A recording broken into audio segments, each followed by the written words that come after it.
श्रीगणेशाय नमः। अथ श्री गणपति अथर्व शीर्षम्। हरिः ओम्। नमस्ते गणपतये। त्वमेव प्रत्यक्षं तत्त्वमसि। त्वमेव केवलं कर्तासि। त्वमेव केवलं धर्तासि। त्वमेव केवलं हर्तासि। त्वमेव सर्वं खलविदं ब्रह्मासि। त्वं साक्षादात्मासि नित्यं ऋतं वच्मि सत्यं वच्मि। त्वं माम् अववक्तारम् अवश्रोतारम् अवदातारम् अवधातारम् अवानुचानमवशिष्यम् अवपश्चात्तात अवपुरस्तात् अवचोत्तरात्तात अवदक्षिणात्तात अवचोर्ध्वात्तात अवाधरात्तात सर्वतो मां पाहि पाहि समन्तात्। त्वं वाङ्मयस्त्वं चिन्मयः त्वमानन्दमयस्त्वं ब्रह्ममयः। त्वं सच्चिदानन्दाद्वितीयोऽसि। त्वं प्रत्यक्षं ब्रह्मासि। त्वं ज्ञानमयो विज्ञानमयोऽसि। सर्वं जगदिदं त्वत्तो जायते। सर्वं जगदिदं त्वत्तस्तिष्ठति। सर्वं जगदिदं त्वयि लयमेष्यति। सर्वं जगदिदं त्वयि प्रत्येति। त्वं भूमिरापो नलो नीलो नभः। त्वं चत्वारि वाक्पदानि। त्वं गुणत्रयातीतः। त्वं कालत्रयातीतः। त्वं देहत्रयातीतः। त्वं मूलाधारस्थितोऽसि नित्यं। त्वं शक्तित्रयात्मकः। त्वां योगिनो ध्यायन्ति नित्यं। त्वं ब्रह्मा त्वं विष्णुस्त्वं रुद्रस्त्वं इन्द्रस्त्वं अग्निस्त्वं वायुस्त्वं सूर्यस्त्वं चन्द्रमास्त्वं ब्रह्म भूर्भुवः स्वरोम्। गणादिं पूर्वमुच्चार्य वर्णादिं तदनन्तरम् अनुस्वारः परतरः अर्धेन्दुलसितं तारेण रुद्धम् एतत्तव मनुस्वरूपम्। गकारः पूर्वरूपम् अकारो मध्यमरूपम् अनुस्वारश्चान्त्यरूपम् बिन्दुरुत्तररूपम् नादः सन्धानम् संहिता सन्धिः। सैषा गणेशविद्या गणकऋषिः निसृद्गायत्री छन्दः। श्रीमहागणपतिर्देवता। ॐ गं गणपतये नमः। एकदन्ताय विद्महे वक्रतुण्डाय धीमहि तन्नो दन्ती प्रचोदयात्। एकदन्तं चतुरहस्तं पाशमङ्कुशधारिणम् अभयं वरदं हस्तैर्बिभ्राणं मूषकध्वजम्। रक्तं लम्बोदरं शूर्प कर्णकं रक्तवाससं। रक्तगन्धानुलिप्ताङ्गं रक्तपुष्पैः सुपूजितं। भक्तानुकम्पिनं देवं जगत्कारणमच्युतम्। आविर्भूतं च सृष्ट्यादौ प्रकृतेः पुरुषात् परम्। एवं ध्यायति यो नित्यं स योगी योगिनां वरः। नमो व्रातपतये नमो गणपतये नमः प्रमथपतये। नमस्तेऽस्तु लम्बोदरायैकदन्ताय विघ्नविनाशिने शिवसुताय श्रीवरदमूर्तये नमो नमः। एतदथर्वशिरो योधीते स ब्रह्म भूयाय कल्पते। स सर्वविघ्नैर्न बाध्यते। स सर्वतः सुखमेधते। स पञ्चमहापातकोपपातकात् प्रमुच्यते। सायमधीयानो दिवस्कृतं पापं नाशयति। प्रातरधीयानो रात्रिकृतं पापं नाशयति। सायं प्रातः प्रयुञ्जानोपपापो भवति।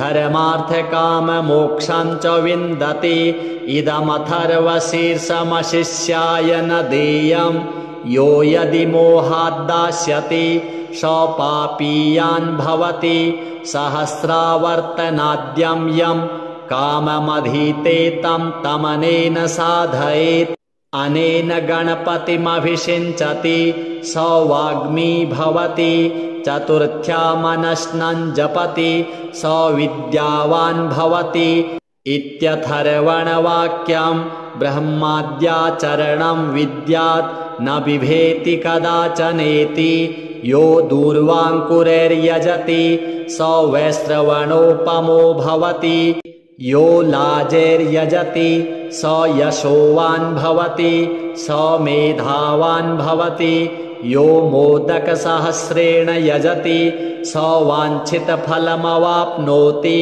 यः साध्यसमिद्भिर्यजति स सर्वं लभते स सर्वं लभते अष्टौ ब्राह्मणान् सम्यग्राहयित्वा सूर्यवर्चस्वी भवति सूर्यग्रहे महानद्यां प्रतिमासन्निधौ वा जप्त्वा सिद्धमन्त्रो भवति महाविघ्नात् प्रमुच्यते महापापात् प्रमुच्यते महादोषात् प्रमुच्यते स सर्वविद्भवति स सर्वविद्भवति य एवं वेद इत्युपनिषत् श्रीगणेशार्पणमस्तु। हरिः ओं नमस्ते गणपतये त्वमेव प्रत्यक्षं तत्त्वमसि त्वमेव केवलं कर्तासि त्वमेव केवलं धर्तासि त्वमेव केवलं हर्तासि त्वमेव सर्वं खलविदं ब्रह्मासि त्वं साक्षादात्मासि नित्यं ऋतं वच्मि सत्यं वच्मि अवत्वं माम् अववक्तारम् अवश्रोतारम् अवदातारम् अवधातारम् अवानूचानमवशिष्यम् अवपश्चात्तात अवपुरस्तात अवचोत्तरात्तात अवदक्षिणात्तात अवचोर्ध्वात्तात अवाधरात्तात सर्वतो मां पाहि पाहि समन्तात्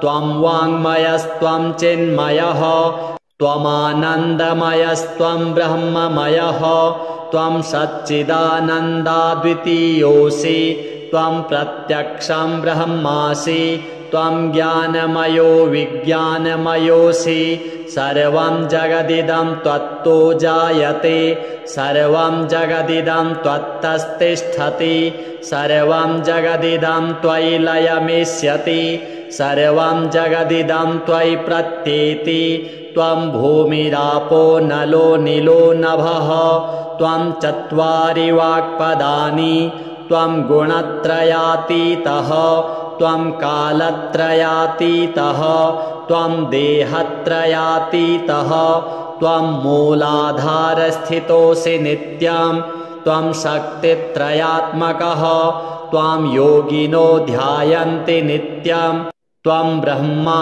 त्वं विष्णुस्त्वं रुद्रस्त्वम् इन्द्रस्त्वम् अग्निस्त्वं वायुस्त्वं सूर्यस्त्वं चन्द्रमास्त्वं ब्रह्म भूर्भुवः स्वरों गणादिं पूर्वमुच्चार्य वर्णादिं तदनन्तरम् अनुस्वारः परतरः अर्धेन्दुलसितं तारेण रुद्धम् एतत्तव मनुस्वरूपं गकारः पूर्वरूपम् अकारो मध्यमरूपम् अनुस्वारश्चान्त्यरूपम् बिन्दुरुत्तररूपम् नादः सन्धानम् संहिता सन्धिः सैषा गणेशविद्या गणकऋषिः निसृद्गायत्री छन्दः श्रीमहागणपतिर्देवता ॐ गं गणपतये नमः। एकदन्ताय विद्महे वक्रतुण्डाय धीमहि तन्नो दन्ती प्रचोदयात्।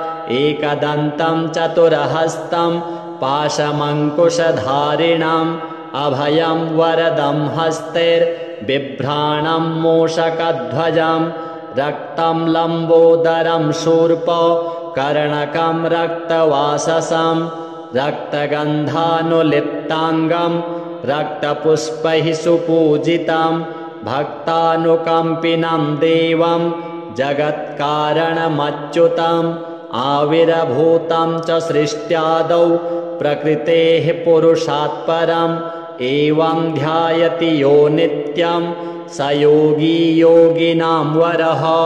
नमो व्रातपतये नमो गणपतये नमः प्रमथपतये नमस्तेऽस्तु लम्बोदरायैकदन्ताय विघ्नविनाशिने शिवसुताय श्रीवरदमूर्तये नमो नमः।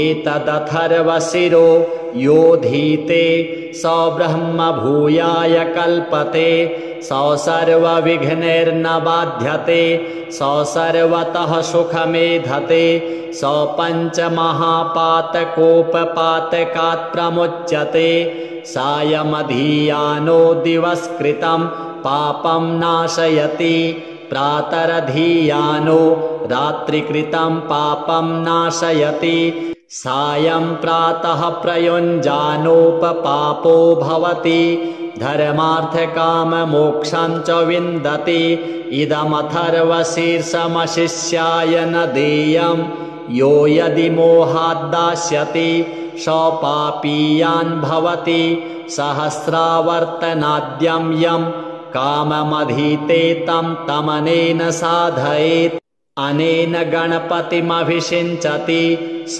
वाग्मी भवति चतुर्थ्या मनस्नं जपति स विद्यावान् भवति इत्यथर्वणवाक्यं ब्रह्माद्याचरणं विद्यात् न बिभेति कदाचनेति यो दूर्वाङ्कुरैर्यजति स वैश्रवणोपमो भवति यो लाजैर्यजति स यशोवान् भवति स मेधावान् भवति यो मोदकसहस्रेण यजति स वाञ्छितफलमवाप्नोति यः साध्यसमिद्भिर्यजति स सर्वं लभते स सर्वं लभते अष्टौ ब्राह्मणान् सम्यग्राहयित्वा सूर्यवर्चस्वी भवति सूर्यग्रहे महानद्यां प्रतिमासन्निधौ वा जप्त्वा सिद्धमन्त्रो भवति महाविघ्नात् प्रमुच्यते महापापात् प्रमुच्यते महादोषात् प्रमुच्यते स सर्वविद्भवति स सर्वविद्भवति य एवं वेद इत्युपनिषत्। श्रीगणेशार्पणमस्तु। हरिः ओम्। नमस्ते गणपतये त्वमेव प्रत्यक्षं तत्त्वमसि त्वमेव केवलं कर्तासि त्वमेव केवलं धर्तासि त्वमेव केवलं हर्तासि त्वमेव सर्वं खलविदं ब्रह्मासि त्वं साक्षादात्मासि नित्यं ऋतं वच्मि सत्यं वच्मि अवत्वं माम् अववक्तारम् अवश्रोतारम् अवदातारम् अवधातारम् अवानूचानमवशिष्यम् अवपश्चात्तात अवपुरस्तात अवचोत्तरात्तात अवदक्षिणात्तात अवचोर्ध्वात्तात अवाधरात्तात सर्वतो मां पाहि पाहि समन्तात् त्वं वाङ्मयस्त्वं चिन्मयः त्वमानन्दमयस्त्वं ब्रह्ममयः त्वं सच्चिदानन्दाद्वितीयोऽसि त्वं प्रत्यक्षं ब्रह्मासि त्वं ज्ञानमयो विज्ञानमयोऽसि सर्वं जगदिदं त्वत्तो जायते सर्वं जगदिदं त्वत्तस्तिष्ठति सर्वं जगदिदं त्वयि लयमेष्यति सर्वं जगदिदं त्वयि प्रत्येति त्वं भूमिरापो नलो नीलो नभः त्वं चत्वारि वाक्पदानि त्वं गुणत्रयातीतः त्वं कालत्रयातीतः त्वं देहत्रयातीतः त्वं मूलाधारस्थितोऽसि नित्यं त्वं शक्तित्रयात्मकः त्वां योगिनो ध्यायन्ति नित्यं त्वं ब्रह्मा त्वं विष्णुस्त्वं रुद्रस्त्वं इन्द्रस्त्वं अग्निस्त्वं वायुस्त्वं सूर्यस्त्वं चन्द्रमास्त्वं ब्रह्म भूर्भुवः स्वरों गणादीं पूर्वमुच्चार्य वर्णादीं तदनन्तरम् अनुस्वारः परतरः अर्धेन्दुलसितं तारेण रुद्धम् एतत्तव मनुस्वरूपम् गकारः पूर्वरूपम् अकारो मध्यमरूपम् अनुस्वारश्चान्त्यरूपम् बिन्दुरुत्तररूपम् नादः सन्धानम् संहिता सन्धिः सैषा गणेशविद्या गणकऋषिः निसृद्गायत्री छन्दः श्रीमहागणपतिर्देवता ॐ गं गणपतये नमः। एकदन्ताय विद्महे वक्रतुण्डाय धीमहि तन्नो दन्ती प्रचोदयात्। एकदन्तं चतुरहस्तं पाशमङ्कुशधारिणम् अभयं वरदं हस्तैर्बिभ्राणं मूषकध्वजं रक्तं लम्बोदरं शूर्प कर्णकं रक्तवाससं रक्तगन्धानुलिप्ताङ्गं रक्तपुष्पैः सुपूजितं भक्तानुकम्पिनं देवं जगत्कारणमच्युतम् आविर्भूतं च सृष्ट्यादौ प्रकृतेः पुरुषात् परम् एवं ध्यायति यो नित्यं स योगी योगिनां वरः। नमो व्रातपतये नमो गणपतये नमः प्रमथपतये नमस्तेऽस्तु लम्बोदरायैकदन्ताय विघ्नविनाशिने शिवसुताय श्रीवरदमूर्तये नमो नमः। एतदथर्वशिरो योधीते स ब्रह्म भूयाय कल्पते स सर्वविघ्नैर्न बाध्यते स सर्वतः सुखमेधते स पञ्चमहापातकोपपातकात् प्रमुच्यते सायमधीयानो दिवस्कृतं पापं नाशयति प्रातरधीयानो रात्रिकृतं पापं नाशयति सायं प्रातः प्रयुञ्जानोपपापो भवति धर्मार्थकाममोक्षं च विन्दति इदमथर्वशीर्षमशिष्याय न देयं यो यदि मोहाद्दास्यति स पापीयान् भवति सहस्रावर्तनाद्यं यं काममधीते तं तमनेन साधयेत् अनेन गणपतिमभिषिञ्चति स वाग्मी भवति चतुर्थ्या मनश्नं जपति स विद्यावान् भवति इत्यथर्वणवाक्यं ब्रह्माद्याचरणं विद्यात् न बिभेति कदाचनेति यो दूर्वाङ्कुरैर्यजति स वैश्रवणोपमो भवति यो लाजैर्यजति स यशोवान् भवति स मेधावान् भवति यो मोदकसहस्रेण यजति स वाञ्छितफलमवाप्नोति यः साध्यसमिद्भिर्यजति स सर्वं लभते स सर्वं लभते अष्टौ ब्राह्मणान् सम्यग्राहयित्वा सूर्यवर्चस्वी भवति सूर्यग्रहे महानद्यां प्रतिमासन्निधौ वा जप्त्वा सिद्धमन्त्रो भवति महाविघ्नात् प्रमुच्यते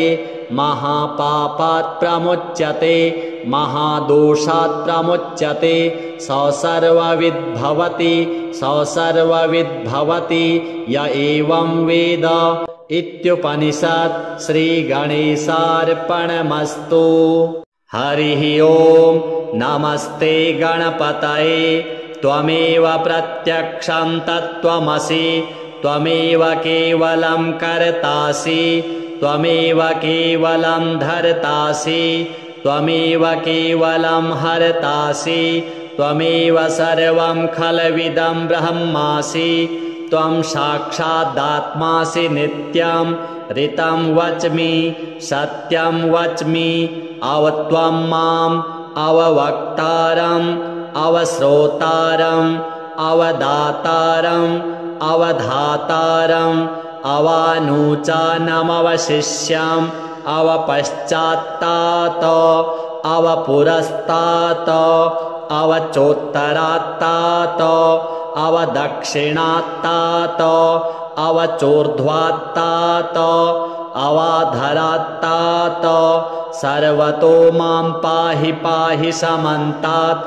त्वं वाङ्मयस्त्वं चिन्मयः त्वमानन्दमयस्त्वं ब्रह्ममयः त्वं सच्चिदानन्दाद्वितीयोऽसि त्वं प्रत्यक्षं ब्रह्मासि त्वं ज्ञानमयो विज्ञानमयोऽसि सर्वं जगदिदं त्वत्तो जायते सर्वं जगदिदं त्वत्तस्तिष्ठति सर्वं जगदिदं त्वयि लयमेष्यति सर्वं जगदिदं त्वयि प्रत्येति त्वं भूमिरापो नलो नीलो नभः त्वं चत्वारि वाक्पदानि त्वं गुणत्रयातीतः त्वं कालत्रयातीतः त्वं देहत्रयातीतः त्वं मूलाधारस्थितोऽसि नित्यं त्वं शक्तित्रयात्मकः त्वां योगिनो ध्यायन्ति नित्यं त्वं ब्रह्मा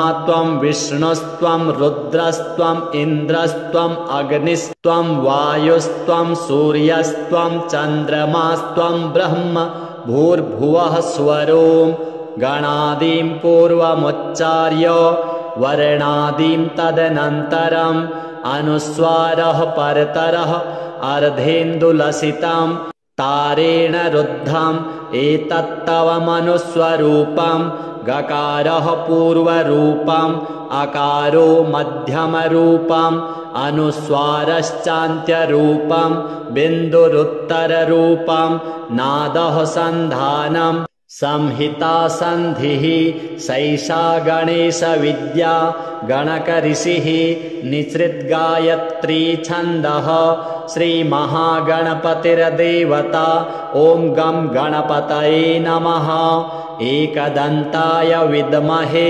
वक्रतुण्डाय धीमहि तन्नो दन्ती प्रचोदयात् एकदन्तं चतुरहस्तं पाशमङ्कुशधारिणम् अभयं वरदं हस्तैर्बिभ्राणं मूषकध्वजं रक्तं लम्बोदरं शूर्प कर्णकं रक्तवाससं रक्तगन्धानुलिप्ताङ्गं रक्तपुष्पैः सुपूजितं भक्तानुकम्पिनं देवं जगत्कारणमच्युतम् आविर्भूतं च सृष्ट्यादौ प्रकृतेः पुरुषात् परम् एवं ध्यायति यो नित्यं स योगी योगिनां वरः नमो व्रातपतये नमो गणपतये नमः प्रमथपतये नमस्तेऽस्तु लम्बोदरायैकदन्ताय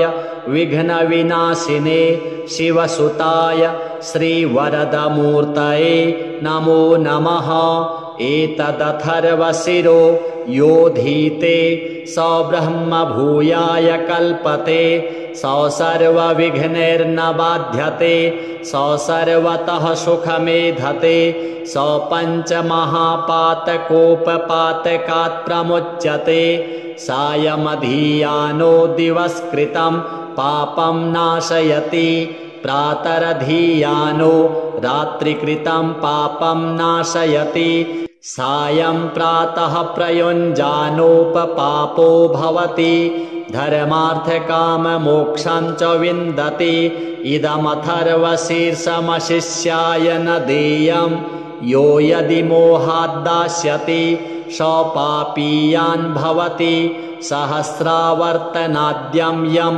काममधीते तं तमनेन साधयेत् अनेन गणपतिमभिषिञ्चति स वाग्मी भवति चतुर्थ्यामनश्नं जपति स विद्यावान् भवति इत्यथर्वणवाक्यं ब्रह्माद्याचरणं विद्यात् न बिभेति कदाचनेति यो दूर्वाङ्कुरैर्यजति स वैश्रवणोपमो भवति यो लाजैर्यजति स यशोवान् भवति स मेधावान् भवति यो मोदकसहस्रेण यजति स वाञ्छितफलमवाप्नोति यः साज्यसमिद्भिर्यजति स सर्वं लभते स सर्वं लभते अष्टौ ब्राह्मणान् सम्यग् ग्राहयित्वा सूर्यवर्चस्वी भवति सूर्यग्रहे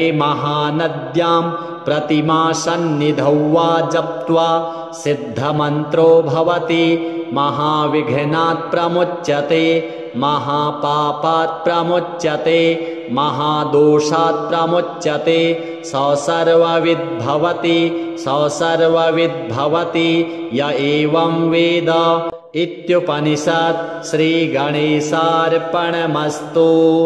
हरिः ओम् नमस्ते गणपतये त्वमेव प्रत्यक्षं तत्त्वमसि त्वमेव केवलं कर्तासि त्वमेव केवलं धर्तासि त्वमेव केवलं हर्तासि त्वमेव सर्वं खलविदं ब्रह्मासि त्वं साक्षादात्मासि नित्यं ऋतं वच्मि सत्यं वच्मि अवत्वं माम् अववक्तारम् अवश्रोतारम् अवदातारम् अवधातारम् अवानूचानमवशिष्यम् अवपश्चात्तात अवपुरस्तात अवचोत्तरात्तात अवदक्षिणात्तात अवचोर्ध्वात्तात अवाधरात्तात सर्वतो मां पाहि पाहि समन्तात्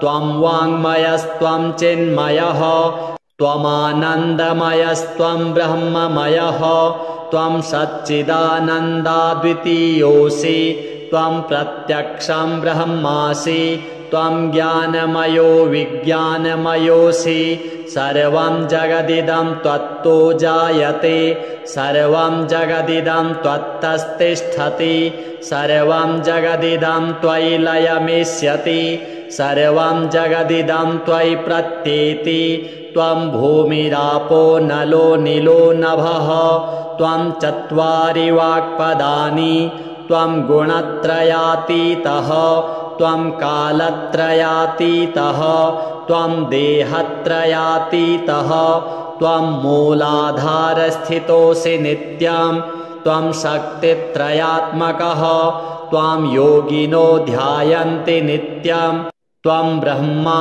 त्वं विष्णुस्त्वं रुद्रस्त्वम् इन्द्रस्त्वम् अग्निस्त्वं वायुस्त्वं सूर्यस्त्वं चन्द्रमास्त्वं ब्रह्म भूर्भुवः स्वरों गणादिं पूर्वमुच्चार्य वर्णादिं तदनन्तरम् अनुस्वारः परतरः अर्धेन्दुलसितं तारेण रुद्धम् एतत्तव मनुस्वरूपम् गकारः पूर्वरूपम् अकारो मध्यमरूपम् अनुस्वारश्चान्त्यरूपम् बिन्दुरुत्तररूपम् नादः सन्धानम् संहिता सन्धिः सैषा गणेशविद्या गणकऋषिः निसृद्गायत्री छन्दः श्रीमहागणपतिर्देवता ॐ गं गणपतये नमः। एकदन्ताय विद्महे वक्रतुण्डाय धीमहि तन्नो दन्ती प्रचोदयात्। एकदन्तं चतुरहस्तं पाशमङ्कुशधारिणम् अभयं वरदं हस्तैर्बिभ्राणं मूषकध्वजं रक्तं लम्बोदरं शूर्प कर्णकं रक्तवाससं रक्तगन्धानुलिप्ताङ्गं रक्तपुष्पैः सुपूजितं भक्तानुकम्पिनं देवं जगत्कारणमच्युतम् आविर्भूतं च सृष्ट्यादौ प्रकृतेः पुरुषात् परम् एवं ध्यायति यो नित्यं स योगी योगिनां वरः। नमो व्रातपतये नमो गणपतये नमः प्रमथपतये नमस्तेऽस्तु लम्बोदरायैकदन्ताय विघ्नविनाशिने शिवसुताय श्रीवरदमूर्तये नमो नमः।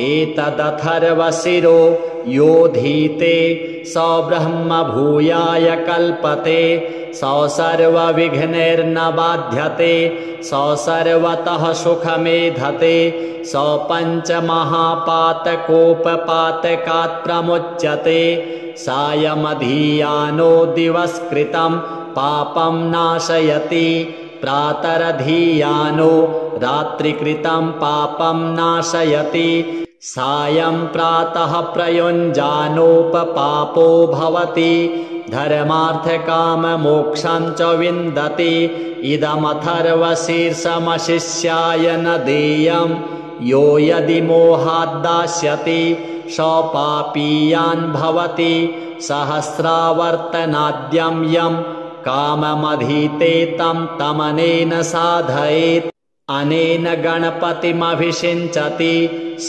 वाग्मी भवति चतुर्थ्या मनस्नं जपति स विद्यावान् भवति इत्यथर्वणवाक्यं ब्रह्माद्याचरणं विद्यात् न बिभेति कदाचनेति यो दूर्वाङ्कुरैर्यजति स वैश्रवणोपमो भवति यो लाजैर्यजति स यशोवान् भवति स मेधावान् भवति यो मोदकसहस्रेण यजति स वाञ्छितफलमवाप्नोति यः साज्यसमिद्भिर्यजति स सर्वं लभते स सर्वं लभते। अष्टौ ब्राह्मणान् सम्यग् ग्राहयित्वा सूर्यवर्चस्वी भवति सूर्यग्रहे महानद्यां प्रतिमासन्निधौ वा जप्त्वा सिद्धमन्त्रो भवति महाविघ्नात् प्रमुच्यते महापापात् प्रमुच्यते महादोषात् प्रमुच्यते स सर्वविद् भवति स सर्वविद् भवति य एवं वेद इत्युपनिषत्। श्रीगणेशार्पणमस्तु। हरिः ओम्। नमस्ते गणपतये त्वमेव प्रत्यक्षं तत्त्वमसि त्वमेव केवलं कर्तासि त्वमेव केवलं धर्तासि त्वमेव केवलं हर्तासि त्वमेव सर्वं खलविदं ब्रह्मासि त्वं साक्षादात्मासि नित्यं ऋतं वच्मि सत्यं वच्मि अवत्वं माम् अववक्तारम् अवश्रोतारम् अवदातारम् अवधातारम् अवानूचानमवशिष्यम् अवपश्चात्तात अवपुरस्तात अवचोत्तरात्तात अवदक्षिणात्तात अवचोर्ध्वात्तात अवाधरात्तात सर्वतो मां पाहि पाहि समन्तात् त्वं वाङ्मयस्त्वं चिन्मयः त्वमानन्दमयस्त्वं ब्रह्ममयः त्वं सच्चिदानन्दाद्वितीयोऽसि त्वं प्रत्यक्षं ब्रह्मासि त्वं ज्ञानमयो विज्ञानमयोऽसि सर्वं जगदिदं त्वत्तो जायते सर्वं जगदिदं त्वत्तस्तिष्ठति सर्वं जगदिदं त्वयि लयमेष्यति सर्वं जगदिदं त्वयि प्रत्येति त्वं भूमिरापो नलो नीलो नभः त्वं चत्वारि वाक्पदानि त्वं गुणत्रयातीतः त्वं कालत्रयातीतः त्वं देहत्रयातीतः त्वं मूलाधारस्थितोऽसि नित्यं त्वं शक्तित्रयात्मकः त्वां योगिनो ध्यायन्ति नित्यं त्वं ब्रह्मा त्वं विष्णुस्त्वं रुद्रस्त्वं इन्द्रस्त्वं अग्निस्त्वं वायुस्त्वं सूर्यस्त्वं चन्द्रमास्त्वं ब्रह्म भूर्भुवः स्वरों गणादिं पूर्वमुच्चार्य वर्णादिं तदनन्तरम् अनुस्वारः परतरः अर्धेन्दुलसितं तारेण रुद्धम् एतत्तवमनुस्वरूपं गकारः पूर्वरूपम् अकारो मध्यमरूपम् अनुस्वारश्चान्त्यरूपम् बिन्दुरुत्तररूपम् नादः सन्धानम् संहिता सन्धिः सैषा गणेशविद्या गणकऋषिः निसृद्गायत्री छन्दः श्रीमहागणपतिर्देवता ॐ गं गणपतये नमः। एकदन्ताय विद्महे वक्रतुण्डाय धीमहि तन्नो दन्ती प्रचोदयात्। एकदन्तं चतुरहस्तं पाशमङ्कुशधारिणम् अभयं वरदं हस्तैर्बिभ्राणं मूषकध्वजं रक्तं लम्बोदरं शूर्प कर्णकं रक्तवाससं रक्तगन्धानुलिप्ताङ्गं रक्तपुष्पैः सुपूजितं भक्तानुकम्पिनं देवं जगत्कारणमच्युतम् आविर्भूतं च सृष्ट्यादौ प्रकृतेः पुरुषात् परम् एवं ध्यायति यो नित्यं स योगी योगिनां वरः। नमो व्रातपतये नमो गणपतये नमः प्रमथपतये नमस्तेऽस्तु लम्बोदरायैकदन्ताय विघ्नविनाशिने शिवसुताय श्रीवरदमूर्तये नमो नमः। एतदथर्वशिरो योधीते स ब्रह्म भूयाय कल्पते स सर्वविघ्नैर्न बाध्यते स सर्वतः सुखमेधते स पञ्चमहापातकोपपातकात् प्रमुच्यते सायमधीयानो दिवस्कृतं पापं नाशयति प्रातरधीयानो रात्रिकृतं पापं नाशयति सायं प्रातः प्रयुञ्जानोपपापो भवति धर्मार्थकाममोक्षं च विन्दति इदमथर्वशीर्षमशिष्याय न देयं यो यदि मोहाद्दास्यति स पापीयान् भवति सहस्रावर्तनाद्यं यं काममधीते तं तमनेन साधयेत् अनेन गणपतिमभिषिञ्चति स वाग्मी भवति चतुर्थ्या मनस्नं जपति स विद्यावान् भवति इत्यथर्वणवाक्यं ब्रह्माद्याचरणं विद्यात् न बिभेति कदाचनेति यो दूर्वाङ्कुरैर्यजति स वैश्रवणोपमो भवति यो लाजैर्यजति स यशोवान् भवति स मेधावान् भवति यो मोदकसहस्रेण यजति स वाञ्छितफलमवाप्नोति यः साध्यसमिद्भिर्यजति स सर्वं लभते स सर्वं लभते अष्टौ ब्राह्मणान् सम्यग्राहयित्वा सूर्यवर्चस्वी भवति सूर्यग्रहे महानद्यां प्रतिमासन्निधौ वा जप्त्वा सिद्धमन्त्रो भवति महाविघ्नात् प्रमुच्यते महापापात् प्रमुच्यते महादोषात् प्रमुच्यते स सर्वविद्भवति स सर्वविद्भवति य एवं वेद इत्युपनिषत्। श्रीगणेशार्पणमस्तु। हरिः ओं नमस्ते गणपतये त्वमेव प्रत्यक्षं तत्त्वमसि त्वमेव केवलं कर्तासि त्वमेव केवलं धर्तासि त्वमेव केवलं हर्तासि त्वमेव सर्वं खलविदं ब्रह्मासि त्वं साक्षादात्मासि नित्यं ऋतं वच्मि सत्यं वच्मि अवत्वं माम् अववक्तारम् अवश्रोतारम् अवदातारम् अवधातारम् अवानुचानमवशिष्यम् अवपश्चात्तात अवपुरस्तात् अवचोत्तरात्तात् अवदक्षिणात्तात् अवचोर्ध्वात्तात् अवाधरात्तात् सर्वतो मां पाहि पाहि समन्तात्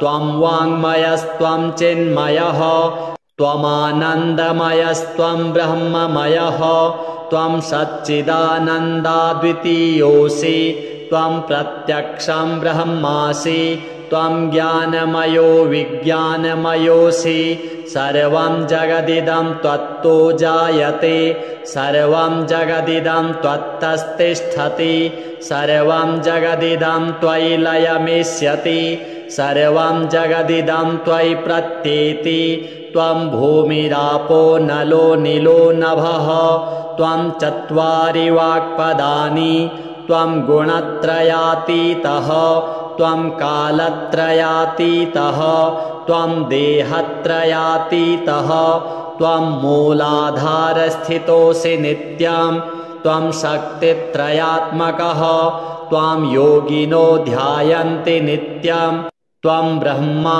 त्वं विष्णुस्त्वं रुद्रस्त्वं इन्द्रस्त्वं अग्निस्त्वं वायुस्त्वं सूर्यस्त्वं चन्द्रमास्त्वं ब्रह्म भूर्भुवः स्वरों गणादिं पूर्वमुच्चार्य वर्णादिं तदनन्तरम् अनुस्वारः परतरः अर्धेन्दुलसितं तारेण रुद्धम् एतत्तव मनुस्वरूपं गकारः पूर्वरूपम् अकारो मध्यमरूपम् अनुस्वारश्चान्त्यरूपम् बिन्दुरुत्तररूपम् नादः सन्धानम् संहिता सन्धिः सैषा गणेशविद्या गणकऋषिः निसृद्गायत्री छन्दः श्रीमहागणपतिर्देवता ॐ गं गणपतये नमः एकदन्ताय विद्महे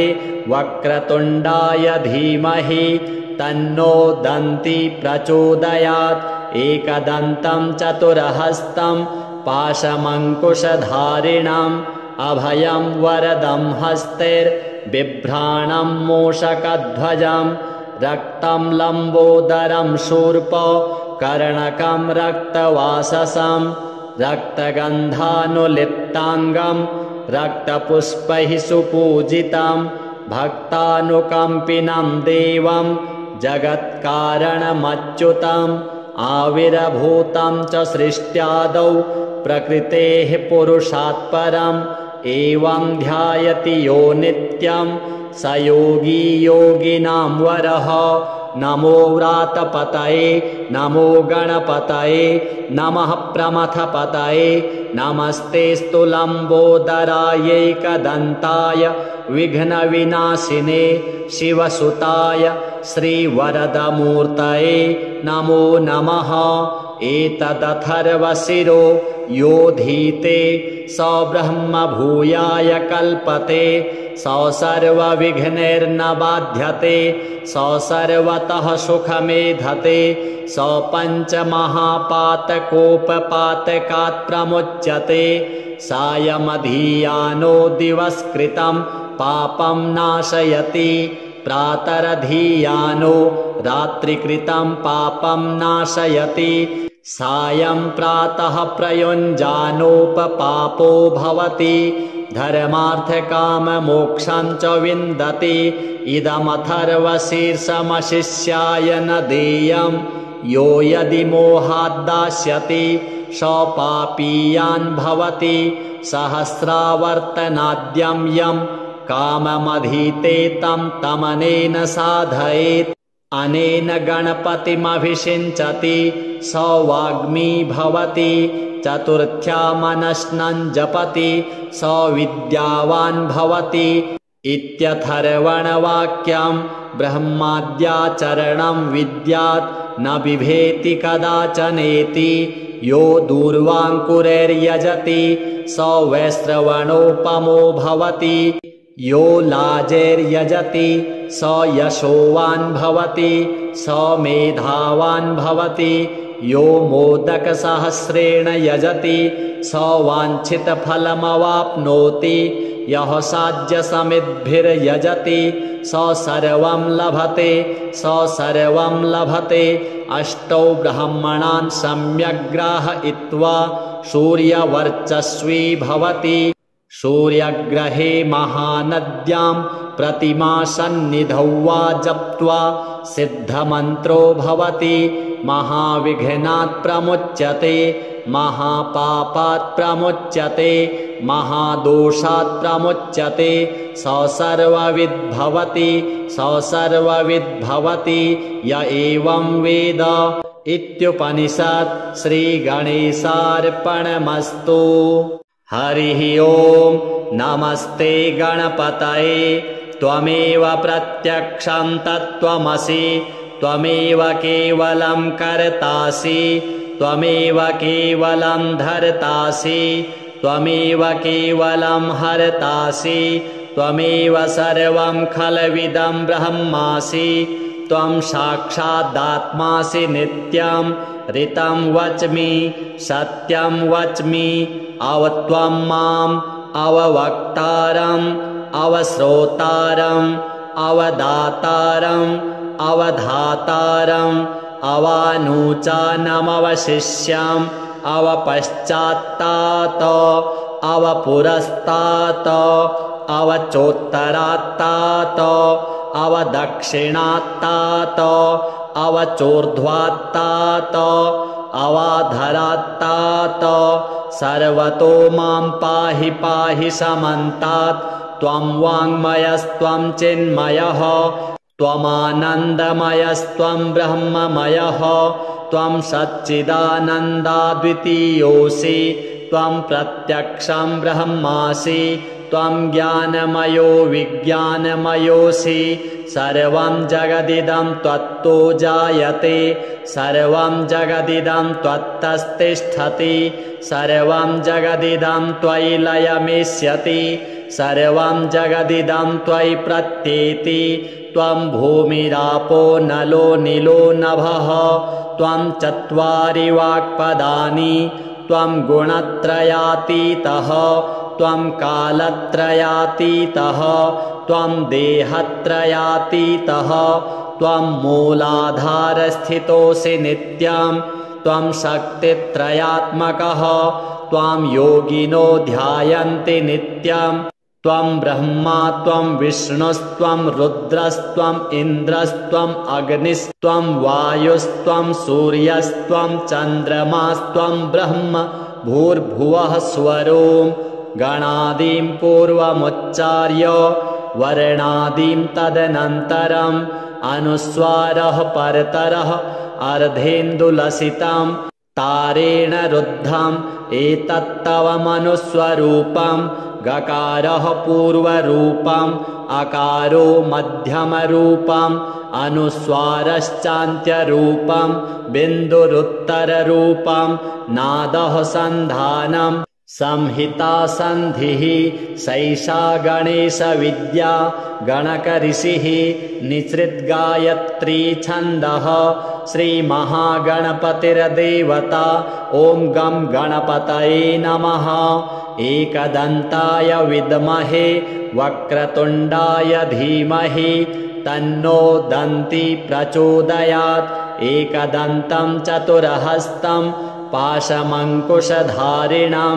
अभयं वरदं हस्तैर्बिभ्राणं मूषकध्वजं रक्तं लम्बोदरं शूर्प कर्णकं रक्तवाससं रक्तगन्धानुलिप्ताङ्गं रक्तपुष्पैः सुपूजितं भक्तानुकम्पिनं देवं जगत्कारणमच्युतम्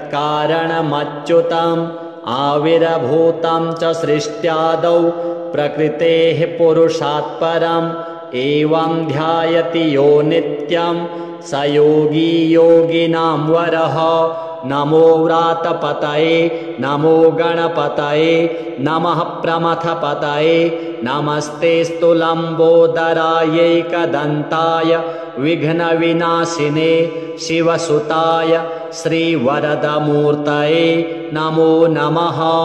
एतदथर्वशिरो योधीते स ब्रह्म भूयाय कल्पते स सर्वविघ्नैर्न बाध्यते स सर्वतः सुखमेधते स पञ्चमहापातकोपपातकात् प्रमुच्यते सायमधीयानो दिवस्कृतं पापं नाशयति प्रातरधीयानो रात्रिकृतं पापं नाशयति सायं प्रातः प्रयुञ्जानोपपापो भवति धर्मार्थकाममोक्षं च विन्दति इदमथर्वशीर्षमशिष्याय न देयं यो यदि मोहाद्दास्यति स पापीयान् भवति सहस्रावर्तनाद्यं यं काममधीते तं तमनेन साधयेत् अनेन गणपतिमभिषिञ्चति स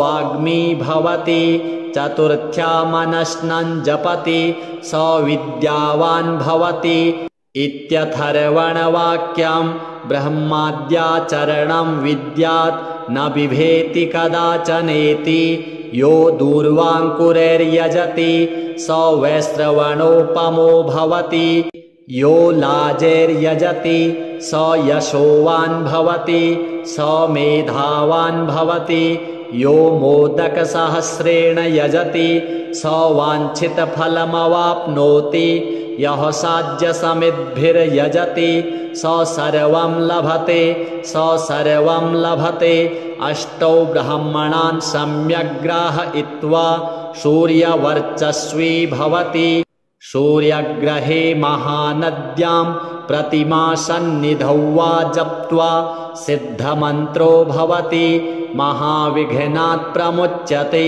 महापापात् प्रमुच्यते महादोषात् प्रमुच्यते स सर्वविद् भवति स सर्वविद् भवति य एवं वेद इत्युपनिषत् श्रीगणेशार्पणमस्तु। हरिः ओम् नमस्ते गणपतये त्वमेव प्रत्यक्षं तत्त्वमसि त्वमेव केवलं कर्तासि त्वमेव केवलं धर्तासि त्वमेव केवलं हर्तासि त्वमेव सर्वं खलविदं ब्रह्मासि त्वं साक्षादात्मासि नित्यं ऋतं वच्मि सत्यं वच्मि अवत्वं माम् अववक्तारम् अवश्रोतारम् अवदातारम् अवधातारम् अवानूचानमवशिष्यम् अवपश्चात्तात अवपुरस्तात अवचोत्तरात्तात अवदक्षिणात्तात अवचोर्ध्वात्तात अवाधरात्तात सर्वतो मां पाहि पाहि समन्तात् त्वं वाङ्मयस्त्वं चिन्मयः त्वमानन्दमयस्त्वं ब्रह्ममयः त्वं सच्चिदानन्दाद्वितीयोऽसि त्वं प्रत्यक्षं ब्रह्मासि त्वं ज्ञानमयो विज्ञानमयोऽसि सर्वं जगदिदं त्वत्तो जायते सर्वं जगदिदं त्वत्तस्तिष्ठति सर्वं जगदिदं त्वयि लयमेष्यति सर्वं जगदिदं त्वयि प्रत्येति त्वं भूमिरापो नलो नीलो नभः त्वं चत्वारि वाक्पदानि त्वं गुणत्रयातीतः त्वं कालत्रयातीतः त्वं देहत्रयातीतः त्वं मूलाधारस्थितोऽसि नित्यं त्वं शक्तित्रयात्मकः त्वां योगिनो ध्यायन्ति नित्यं त्वं ब्रह्मा त्वं विष्णुस्त्वं रुद्रस्त्वं इन्द्रस्त्वम् अग्निस्त्वं वायुस्त्वं सूर्यस्त्वं चन्द्रमास्त्वं ब्रह्म भूर्भुवः स्वरों गणादिं पूर्वमुच्चार्य वर्णादिं तदनन्तरम् अनुस्वारः परतरः अर्धेन्दुलसितं तारेण रुद्धम् एतत्तव मनुस्वरूपं गकारः पूर्वरूपं अकारो मध्यमरूपम् अनुस्वारश्चान्त्यरूपम् बिन्दुरुत्तररूपम् नादः सन्धानम् संहिता सन्धिः सैषा गणेशविद्या गणकऋषिः निसृद्गायत्री छन्दः श्रीमहागणपतिर्देवता ॐ गं गणपतये नमः। एकदन्ताय विद्महे वक्रतुण्डाय धीमहि तन्नो दन्ती प्रचोदयात्। एकदन्तं चतुरहस्तं पाशमङ्कुशधारिणम् अभयं वरदं हस्तैर्बिभ्राणं मूषकध्वजं रक्तं लम्बोदरं शूर्प कर्णकं रक्तवाससं रक्तगन्धानुलिप्ताङ्गं रक्तपुष्पैः सुपूजितं भक्तानुकम्पिनं देवं जगत्कारणमच्युतम् आविर्भूतं च सृष्ट्यादौ प्रकृतेः पुरुषात् परम् एवं ध्यायति यो नित्यं स योगी योगिनां वरः। नमो व्रातपतये नमो गणपतये नमः प्रमथपतये नमस्तेऽस्तु लम्बोदरायैकदन्ताय विघ्नविनाशिने शिवसुताय श्रीवरदमूर्तये नमो नमः। एतदथर्वशिरो योधीते स ब्रह्म भूयाय कल्पते स सर्वविघ्नैर्न बाध्यते स सर्वतः सुखमेधते स पञ्चमहापातकोपपातकात् प्रमुच्यते सायमधीयानो दिवस्कृतं पापं नाशयति प्रातरधीयानो रात्रिकृतं पापं नाशयति सायं प्रातः प्रयुञ्जानोपपापो भवति धर्मार्थकाममोक्षं च विन्दति इदमथर्वशीर्षमशिष्याय न देयं यो यदि मोहाद्दास्यति स पापीयान् भवति सहस्रावर्तनाद्यं यं काममधीते तं तमनेन साधयेत् अनेन गणपतिमभिषिञ्चति स वाग्मी भवति चतुर्थ्या मनस्नं जपति स विद्यावान् भवति इत्यथर्वणवाक्यं ब्रह्माद्याचरणं विद्यात् न बिभेति कदाचनेति यो दूर्वाङ्कुरैर्यजति स वैश्रवणोपमो भवति यो लाजैर्यजति स यशोवान् भवति स मेधावान् भवति यो मोदकसहस्रेण यजति स वाञ्छितफलमवाप्नोति यः साध्यसमिद्भिर्यजति स सर्वं लभते स सर्वं लभते। अष्टौ ब्राह्मणान् सम्यग्राहयित्वा सूर्यवर्चस्वी भवति सूर्यग्रहे महानद्यां प्रतिमासन्निधौ वा जप्त्वा सिद्धमन्त्रो भवति महाविघ्नात् प्रमुच्यते महापापात् प्रमुच्यते महादोषात् प्रमुच्यते स सर्वविद्भवति स सर्वविद्भवति य एवं वेद इत्युपनिषत्। श्रीगणेशार्पणमस्तु। हरिः ओम् नमस्ते गणपतये त्वमेव प्रत्यक्षं तत्त्वमसि त्वमेव केवलं कर्तासि त्वमेव केवलं धर्तासि त्वमेव केवलं हर्तासि त्वमेव सर्वं खलविदं ब्रह्मासि त्वं साक्षादात्मासि नित्यं ऋतं वच्मि सत्यं वच्मि अवत्वं माम् अववक्तारम् अवश्रोतारम् अवदातारम् अवधातारम् अवानूचानमवशिष्यम् अवपश्चात्तात अवपुरस्तात अवचोत्तरात्तात अवदक्षिणात्तात अवचोर्ध्वात्तात अवाधरात्तात सर्वतो मां पाहि पाहि समन्तात् त्वं वाङ्मयस्त्वं चिन्मयः त्वमानन्दमयस्त्वं ब्रह्ममयः त्वं सच्चिदानन्दाद्वितीयोऽसि त्वं प्रत्यक्षं ब्रह्मासि त्वं ज्ञानमयो विज्ञानमयोऽसि सर्वं जगदिदं त्वत्तो जायते सर्वं जगदिदं त्वत्तस्तिष्ठति सर्वं जगदिदं त्वयि लयमिष्यति सर्वं जगदिदं त्वयि प्रत्येति त्वं भूमिरापो नलो नीलो नभः त्वं चत्वारि वाक्पदानि त्वं गुणत्रयातीतः त्वं कालत्रयातीतः त्वं देहत्रयातीतः त्वं मूलाधारस्थितोऽसि नित्यं त्वं शक्तित्रयात्मकः त्वां योगिनो ध्यायन्ति नित्यं त्वं ब्रह्मा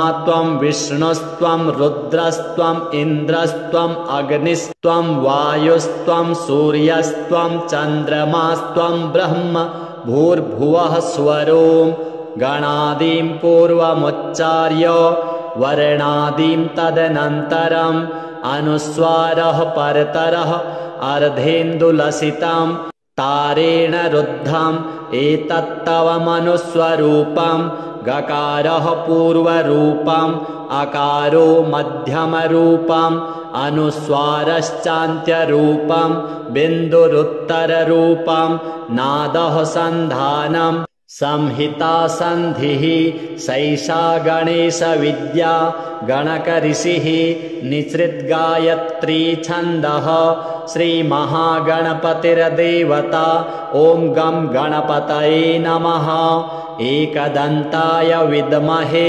वक्रतुण्डाय धीमहि तन्नो दन्ती प्रचोदयात् एकदन्तं चतुरहस्तं पाशमङ्कुशधारिणम् अभयं वरदं हस्तैर्बिभ्राणं मूषकध्वजं रक्तं लम्बोदरं शूर्प कर्णकं रक्तवाससं रक्तगन्धानुलिप्ताङ्गं रक्तपुष्पैः सुपूजितं भक्तानुकम्पिनं देवं जगत्कारणमच्युतम् आविर्भूतं च सृष्ट्यादौ प्रकृतेः पुरुषात् परम् एवं ध्यायति यो नित्यं स योगी योगिनां वरः नमो व्रातपतये नमो गणपतये नमः प्रमथपतये नमस्तेऽस्तु लम्बोदरायैकदन्ताय विघ्नविनाशिने शिवसुताय श्रीवरदमूर्तये नमो नमः एतदथर्वशिरो यो धीते स ब्रह्मभूयाय कल्पते स सर्वविघ्नैर्न बाध्यते स सर्वतः सुखमेधते स पञ्चमहापातकोपपातकात् प्रमुच्यते सायमधीयानो दिवस्कृतं पापं नाशयति प्रातरधीयानो रात्रिकृतं पापं नाशयति सायं प्रातः प्रयुञ्जानोपपापो भवति धर्मार्थकाममोक्षं च विन्दति इदमथर्वशीर्षमशिष्याय न देयं यो यदि मोहाद्दास्यति स पापीयान् भवति सहस्रावर्तनाद्यं यं काममधीते तं तमनेन साधयेत् अनेन गणपतिमभिषिञ्चति स वाग्मी भवति चतुर्थ्या मनश्नं जपति स विद्यावान् भवति इत्यथर्वणवाक्यं ब्रह्माद्याचरणं विद्यात् न बिभेति कदाचनेति यो दूर्वाङ्कुरैर्यजति स वैश्रवणोपमो भवति यो लाजैर्यजति स यशोवान् भवति स मेधावान् भवति यो मोदकसहस्रेण यजति स वाञ्छितफलमवाप्नोति यः साज्यसमिद्भिर्यजति स सर्वं लभते स सर्वं लभते अष्टौ ब्राह्मणान् सम्यग्राहयित्वा सूर्यवर्चस्वी भवति सूर्यग्रहे महानद्यां प्रतिमा सन्निधौ वा जप्त्वा सिद्धमन्त्रो भवति। महाविघ्नात् प्रमुच्यते, महापापात् प्रमुच्यते, महादोषात् प्रमुच्यते। स सर्वविद्भवति, स सर्वविद्भवति य एवं वेद। इत्युपनिषत्। श्रीगणेशार्पणमस्तु। हरिः ओम्। नमस्ते गणपतये। त्वमेव प्रत्यक्षं तत्त्वमसि, त्वमेव केवलं कर्तासि, त्वमेव केवलं धर्तासि, त्वमेव केवलं हर्तासि, त्वमेव सर्वं खलविदं ब्रह्मासि। त्वं साक्षादात्मासि नित्यं ऋतं वच्मि सत्यं वच्मि। अवत्वं माम् अववक्तारम् अवश्रोतारम् अवदातारम् अवधातारम् अवानुचानमवशिष्यम् अवपश्चात्तात अवपुरस्तात् अवचोत्तरात्तात अवदक्षिणात्तात अवचोर्ध्वात्तात अवाधरात्तात। सर्वतो मां पाहि पाहि समन्तात्। त्वं वाङ्मयस्त्वं चिन्मयः, त्वमानन्दमयस्त्वं ब्रह्ममयः, त्वं सच्चिदानन्दाद्वितीयोऽसि, त्वं प्रत्यक्षं ब्रह्मासि, त्वं ज्ञानमयो विज्ञानमयोऽसि। सर्वं जगदिदं त्वत्तो जायते, सर्वं जगदिदं त्वत्तस्तिष्ठति, सर्वं जगदिदं त्वयि लयमेष्यति, सर्वं जगदिदं त्वयि प्रत्येति। त्वं भूमिरापो नलो नीलो नभः, त्वं चत्वारि वाक्पदानि, त्वं गुणत्रयातीतः, त्वं कालत्रयातीतः, त्वं देहत्रयातीतः, त्वं मूलाधारस्थितोऽसि नित्यं, त्वं शक्तित्रयात्मकः, त्वां योगिनो ध्यायन्ति नित्यं। त्वं ब्रह्मा त्वं विष्णुस्त्वं रुद्रस्त्वम् इन्द्रस्त्वम् अग्निस्त्वं वायुस्त्वं सूर्यस्त्वं चन्द्रमास्त्वं ब्रह्म भूर्भुवः स्वरों। गणादिं पूर्वमुच्चार्य वर्णादिं तदनन्तरम् अनुस्वारः परतरः अर्धेन्दुलसितं तारेण रुद्धम् एतत्तव मनुस्वरूपम्।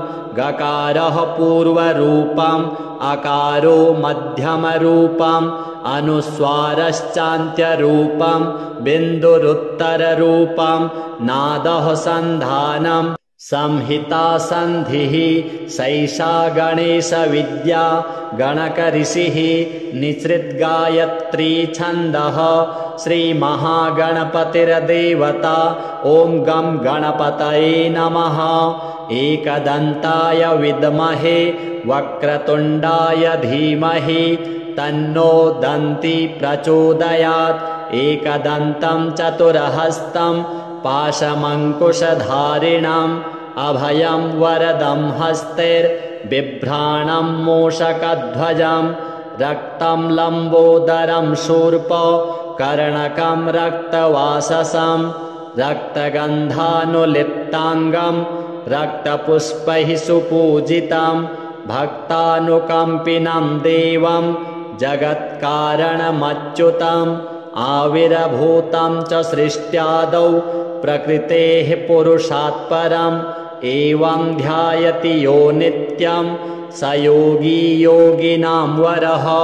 नमो व्रातपतये नमो गणपतये नमः प्रमथपतये। नमस्तेऽस्तु लम्बोदरायैकदन्ताय विघ्नविनाशिने शिवसुताय श्रीवरदमूर्तये नमो नमः। एतदथर्वशिरो योधीते स ब्रह्म भूयाय कल्पते। स सर्वविघ्नैर्न बाध्यते स सर्वतः सुखमेधते। स पञ्चमहापातकोपपातकात् प्रमुच्यते।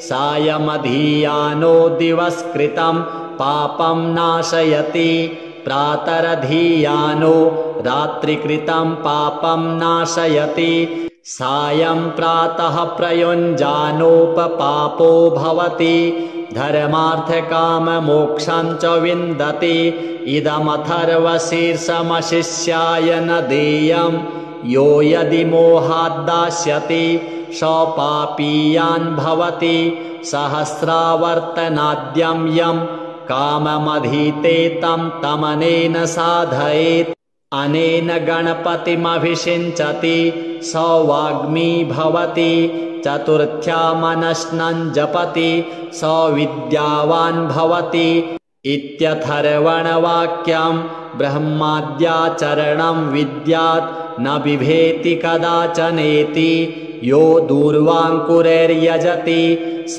वैश्रवणोपमो भवति यो लाजैर्यजति स यशोवान् भवति स मेधावान् भवति यो मोदकसहस्रेण यजति स वाञ्छितफलमवाप्नोति यः साध्यसमिद्भिर्यजति स सर्वं लभते स सर्वं लभते अष्टौ ब्राह्मणान् सम्यग् ग्राहयित्वा सूर्यवर्चस्वी भवति सूर्यग्रहे महानद्यां प्रतिमासन्निधौ वा जप्त्वा सिद्धमन्त्रो भवति महाविघ्नात् प्रमुच्यते महापापात् प्रमुच्यते महादोषात् प्रमुच्यते स सर्वविद् भवति स सर्वविद् भवति य एवं वेद इत्युपनिषत्। श्रीगणेशार्पणमस्तु।